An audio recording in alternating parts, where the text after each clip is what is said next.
ముఖ్యంగా స్త్రీలు రజస్వలా దోషం ఏర్పడినప్పుడు ఆలయాలకు వెళ్ళవచ్చును కూడా చెప్పేస్తున్న ఆచార్యులు తయారైపోయిన దుష్టకాలంలో మనం ఉన్నాం. తెలుసుకోండి. ఇక్కడ శరీరగతమైన దోషం ఏర్పడినప్పుడు సూక్ష్మ శరీరంలో ఎలా ఉంటుంది దానికి సంబంధించి యజుర్వేద బ్రాహ్మణంలో మంత్రాలు ఉన్నాయి.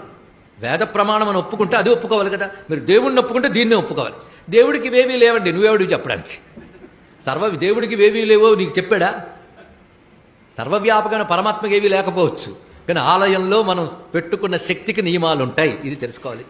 ఇవి లేకుండా ఇవన్నీ పాటించక్కర్లేదని చెప్పే గురువులు మనకు అక్కర్లేదు. ఇది ముందు తెలుసుకోండి. ఇక్కడ ఏదో కన్వీనియంట్ కోసం చెప్పేటువంటి వాళ్ళు ఈ రోజుల్లో వేమీ లేదండి అనే వాళ్ళు ఉన్నారు. ఎవరు చెప్పాలండి ఈ రోజుల్లో లేదని చెప్పడానికి? దేవత అంటే పూజ అంటే నియమం కూడా ఉంటుంది. నియమం ఉంటేనే భగవంతుడు. తెలుసుకోండి. ఇక్కడ రజస్వలా దోషాలు ఉన్న వాళ్ళు కూడా గుడులకు వెళ్ళొచ్చు, పారాయణలు చేయవచ్చు. ఎందుకంటే కృష్ణుడు చెప్పాడు కదా, సర్వకాలేచ మా మనుస్మర అని.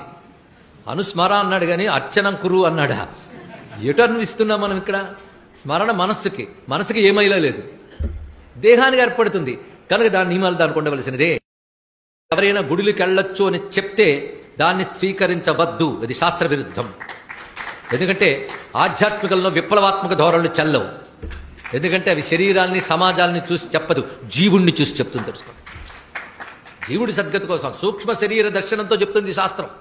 ఆవేశపడి ఇవాళ నేను సామాజిక భాష్యం చెప్తాను, నా హృదయం చాలా విశాలంగా స్త్రీలు రజస్వలా దోషం ఏర్పడినప్పుడు ఆలయాలకు వెళ్ళవచ్చును కూడా చెప్పేస్తున్న ఆచార్యులు తయారైపోయిన దుష్టకాలంలో మనం ఉన్నాం. తెలుసుకోండి. ఇక్కడ శరీరగతమైన దోషం ఏర్పడినప్పుడు సూక్ష్మ శరీరంలో ఎలా ఉంటుంది దానికి సంబంధించి యజుర్వేద బ్రాహ్మణంలో మంత్రాలు ఉన్నాయి.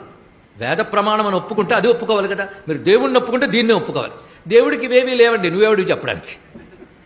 దేవుడికి ఇవేవీ లేవో నీకు చెప్పాడా?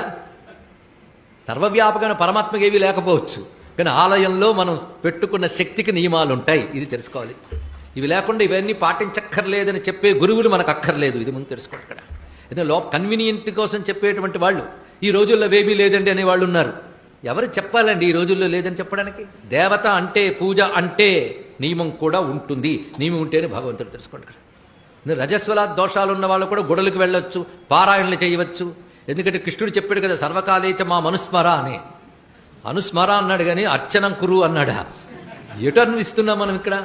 స్మరణ మనస్సుకి ఏమైనా లేదు, దేహానికి ఏర్పడుతుంది కనుక దాని నియమాలు దానికి ఉండవలసినదే.